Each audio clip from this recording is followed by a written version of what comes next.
السلام علیکم ورحمت الله وبرکاتو.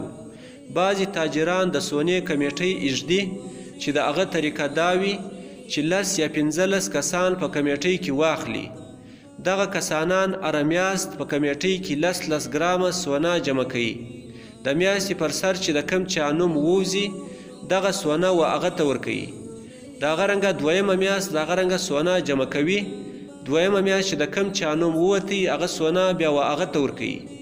د هغه رنګه دا روانه وي و دا ټولو ارکانو او دا ټولو کسانانو ته سونه میلاویږي.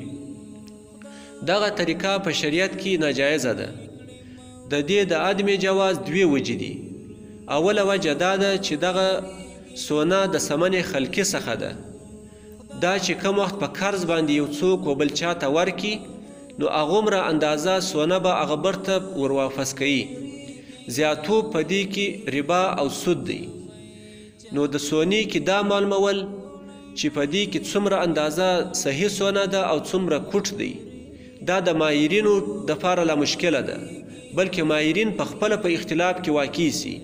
یو وایي دومره سونه پکښې ده دومره کوټ دی، او بل وایي دومره سونه ده او دومره کوټ دی.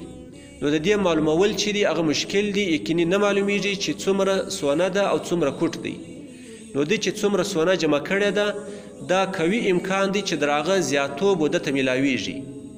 د دې وجې دا په ربا کې داخله ده او دا سود شمارل کیږي، ناجایزه ده. دویمه وجه د عدم جواز غدا ده چې په کمیټۍ کې دی کومه سونه یا کمې پیسې یا هر شی چې د کمیټۍ غرازي په د کمیټۍ کې چې دی جمع کوي دا قرض وي. گویا که هر رکن دغه قرض ورکوي په دې شرط باندې چې ماته به دا نور بیا برته قرض راکوي.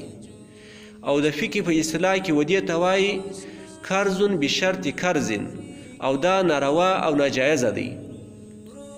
اوس په عامو کمیټۍ کې خو هم په کار وای چې دا ناجایزه سوې وای چې د پیسو کمیټۍ کم خلکه ایږدي په کار دی چې هلته هم ناجایزه وای، خو هغه د ضرورت په خاطر باندې علمای کرامو جایز کړې ده. او دغه د سونې په کمیټۍ کې یو خو دومره اندازه قدر ضرورت نسته، او دویم هغه اوله وجه چې موږ بیان که هغه په د سونې کې موجوده ده د عدم جواز ده. نو د دې وجې د سونې کمیټۍ ایښول دا ناجایزه ده. السلام علیکم ورحمت الله وبرکاتو.